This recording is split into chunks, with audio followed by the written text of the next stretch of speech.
Yeah mister Kiran Kumar నాతో పాటు వచ్చున్నారు. He is the head for admission from Andhra and Telangana along with mister Srinivasan. Yeah నమస్తే Kiran.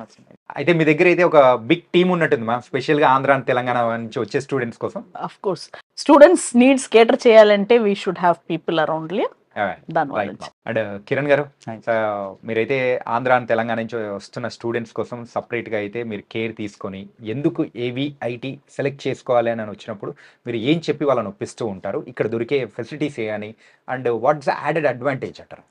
Sir, ఇప్పుడు ఏవిఐటి యూనివర్సిటీ గురించి డిస్కస్ చేసుకుంటే ఫస్ట్ మనం స్టూడెంట్ నీడ్స్ తెలుసుకోవాలి, పేరెంట్ నీడ్స్ తెలుసుకోవాలి. ఓకే. పేరెంట్ ఏ వేలో ఆలోచిస్తాడు, స్టూడెంట్ ఏ వేలో ఆలోచిస్తాడు. ఎందుకంటే మనకి ఆల్మోస్ట్ ఆల్ చెన్నైలో మల్టిపుల్ యూనివర్సిటీస్ ఉన్నాయి, బట్ ఏవిఐటిని ఎందుకు చూస్ చేసుకోవాలి అనే క్వశ్చన్ మార్క్ అనేది పేరెంట్ దగ్గర ఉంటుంది అనమాట. సో పేరెంట్ దగ్గర అయినా స్టూడెంట్కి అయినా కూడా మనం ఇచ్చే క్లారిటీ ఏమంటే, మనం first of all main focus పెట్టేది ఫ్యాకల్టీ అండి. వన్ మోర్ థింగ్ ఏమంటే, మనము సిలబస్ అనేది కొంచెం అడ్వాన్స్డ్ సిలబస్ అనేది మనం స్టార్ట్ చేసుకుంటున్నాం. ఏమంటే ఇప్పుడు ఏ కాలేజెస్ అయినా సరే 2020-21 సిలబస్ని రన్ చేసుకుంటూ వెళ్తా ఉన్నారు.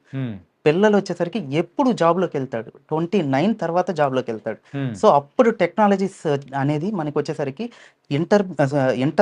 ఇంటర్ తర్వాత వచ్చే పిల్లలకి 29 తర్వాత జాబ్లోకి వెళ్ళేటప్పుడు ఇంజనీరింగ్లో మేము వచ్చేసరికి కరికులంతో పాటు సిలబస్ అనేది యాడ్ ఆన్ చేసుకుంటున్నాం. ఎగ్జాక్ట్లీ. అప్పుడు ఏవైతే టెక్నాలజీస్ ఉన్నాయో ఇంజనీరింగ్లో వచ్చేసరికి మేము ఫస్ట్ ఇయర్ నుంచి 4th ఇయర్ వరకు ఆ సిలబస్ అనేది రన్ చేసుకుంటూ 29 తర్వాత బయట వెళ్ళేటట్టు ప్లాన్ చేసుకుంటున్నాం.